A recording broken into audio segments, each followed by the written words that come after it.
बरोबर परिणाम होतात. त्याच्यामुळे आपलं लाईफ हे त्याच्यामध्ये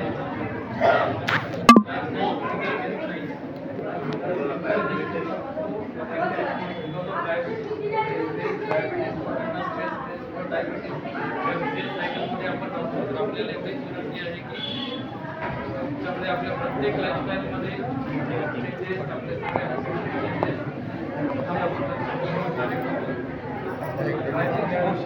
डायबिटीस प्रिव्हेन्शन हे आपलं आपलं प्रिव्हेन्शन डायबिटीसचं करायचं आहेच आहे, पण आपल्याला जबाबदारी आपल्यावर समाजाची आहे. बाकीच्या कम्युनिटीमध्ये जे लोक आहेत, आपल्या घरातले जे लोक आहेत, त्यांना सुद्धा डायबिटीस कसं प्रिव्हेंट करायचं ही सुद्धा जबाबदारी आपली आहे.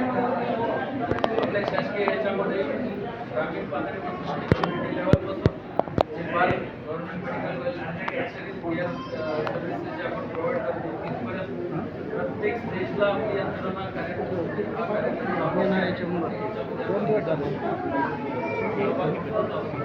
ग्रामीण भागामध्ये आशा वगैरे आता तुमच्याकडे पेशंटचे नातेवाईक असतील तर आपल्या घरी आशा येतात, कर्मचारी येतात, थोडं काढून घेतात, दुसऱ्या त्या फॉर्ममध्ये सगळी माहिती करून घेतात. म्हणजे डायबिटीस आहे का, तुम्हाला आहे का, तुम्हाला लक्षण आहेत का, आणि त्याच्यामधून तो कव्हर करून आपण PSCला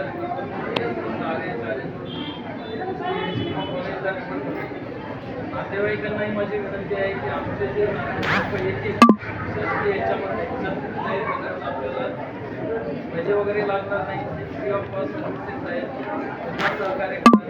आपल्या इथले स्टुडंट्स आहेत, तर काळजी घ्यायचीच आहे. आपल्या घरातले लोक जे कोणते डायबेटिक असतील किंवा बाकीचे प्री कॅन्सर स्टेजमध्ये तुम्हाला ते अर्ली हायपरटेन्शन हे सगळे एनसीडीचे स्क्रीन करायचे, जे की आपण कंट्रोल करू शकतो आणि पुढच्या गोष्टी आपण टाळू शकतो.